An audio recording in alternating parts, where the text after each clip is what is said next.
Salam sejahtera pemirsa, berjumpa kembali di dalam pembahasan buku Jangan Kita Melupakan Sejarah. Dan pada hari ini kita sudah memasuki halaman yang ke-54 dengan judul Pusat dari Pintu Tertutup. Ayat inti kita pada hari ini terdapat dalam Matius 25 ayatnya yang ke-10 dan ayatnya yang ke-12. Akan tetapi, waktu mereka 5 gadis yang bodoh sedang pergi untuk membelinya, datanglah mempelai itu dan mereka yang telah siap sedia masuk bersama-sama dengan dia ke ruang perjamuan kawin. Lalu pintu ditutup. Kemudian datang juga gadis-gadis yang lain itu dan berkata, "Tuan, Tuan, bukakanlah kami pintu." Tetapi ia menjawab, "Aku berkata kepadamu, sesungguhnya aku tidak mengenal kamu." Kita masuk di dalam inti pembacaannya. Beberapa simbol Alkitab memiliki lebih dari satu makna bila dilihat dari masa ke masa, seperti halnya simbol pintu tertutup dalam keyakinan Adventisme setelah masa Miller pada akhir tahun 1840-an. Sebelumnya, kita telah melihat bahwa Miller sejak tahun 1836 telah melihat pintu ditutup dalam Matius 25 ayatnya yang ke-10 sebagai penutupan masa pencobaan bagi manusia.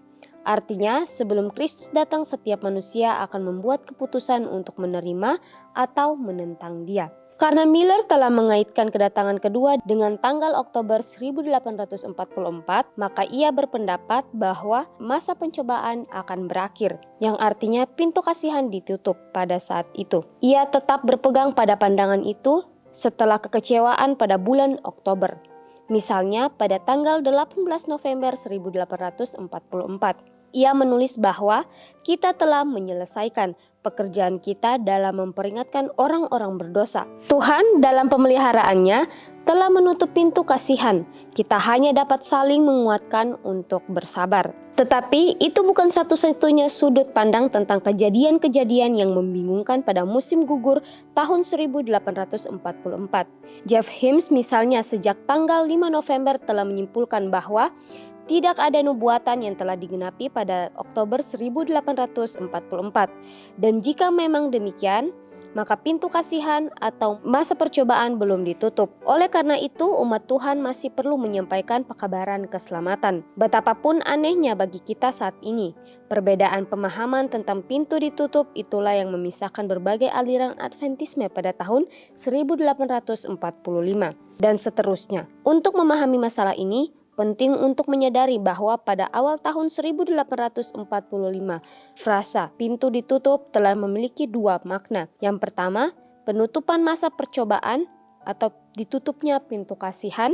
Dan yang kedua, nubuatan itu telah digenapi pada Oktober 1844. Dengan memahami hal itu, kita dapat menganggap bahwa para Advent Albani yang mengikuti Himes sebagai Advent pintu terbuka dan para penganut spiritualisme fanatik serta para penganut hari Sabat yang sedang berkembang sebagai Advent pintu tertutup.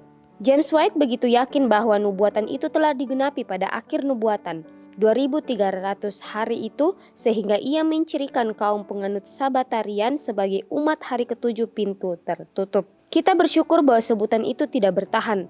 Sementara itu, tugas teologis kaum penganut Sabatatian pada akhir tahun 1840-an adalah memisahkan diri dari sepupu-sepupu mereka yang fanatik di sektor Adventisme pintu tertutup. Itu hanya dapat terjadi melalui studi Alkitab lebih lanjut dan melalui tuntunan Tuhan.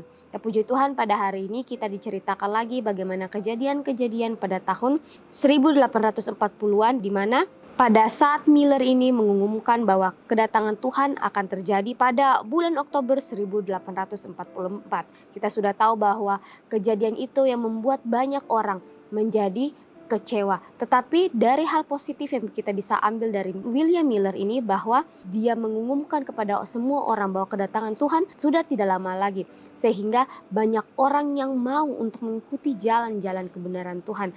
Mau bersedia menantikan akan kedatangan Tuhan. Walaupun akhirnya atau ujungnya mereka mendapat kekecewaan atas ajaran-ajaran yang Miller sampaikan kepada mereka pada saat itu. Dan dari ayat intinya juga menceritakan akan 5 gadis yang bodoh dan 5 gadis yang pintar, di mana dikatakan bahwa 5 gadis yang bodoh ini dan 5 gadis yang pintar ini sudah siap sedia untuk menantikan mempelai laki-laki datang menjemput mereka.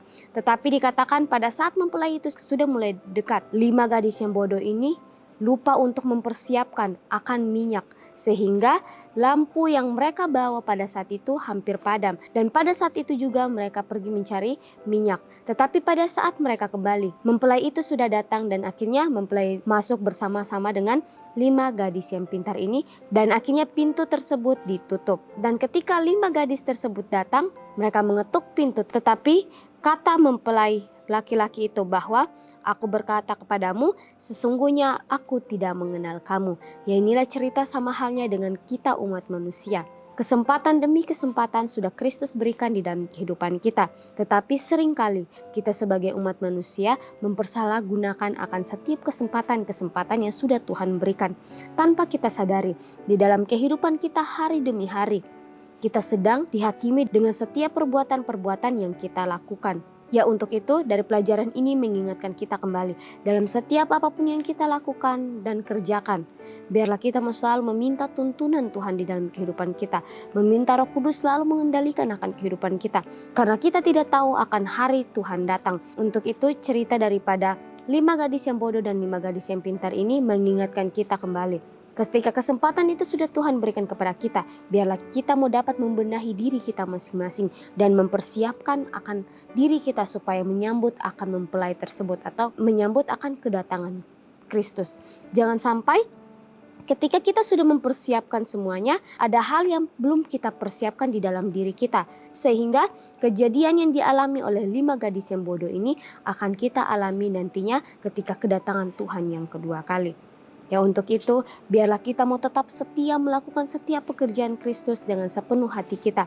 Biarlah kita mau selalu meminta Tuhan untuk dapat memberikan jalan-jalannya di dalam kehidupan kita. Seringkali kita sebagai umat manusia mempunyai keras kepala, sehingga ketika Tuhan memberikan kita jalan-jalan tersebut, terkadang kita tidak mau mengikuti akan jalan-jalan yang sudah Kristus berikan dalam kehidupan kita.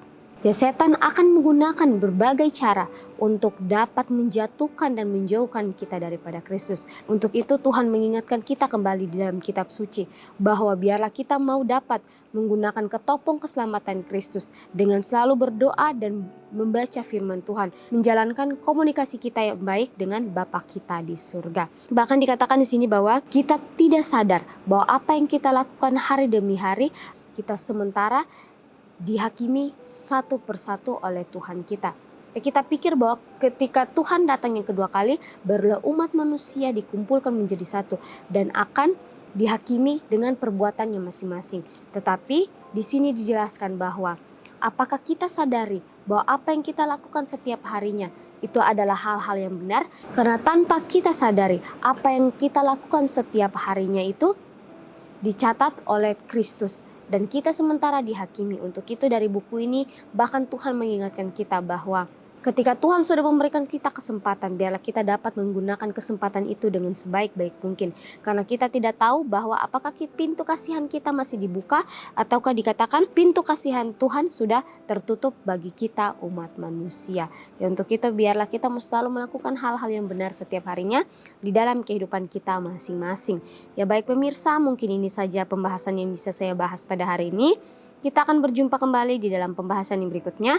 Salam sejahtera dan Tuhan Yesus memberkati kita semua.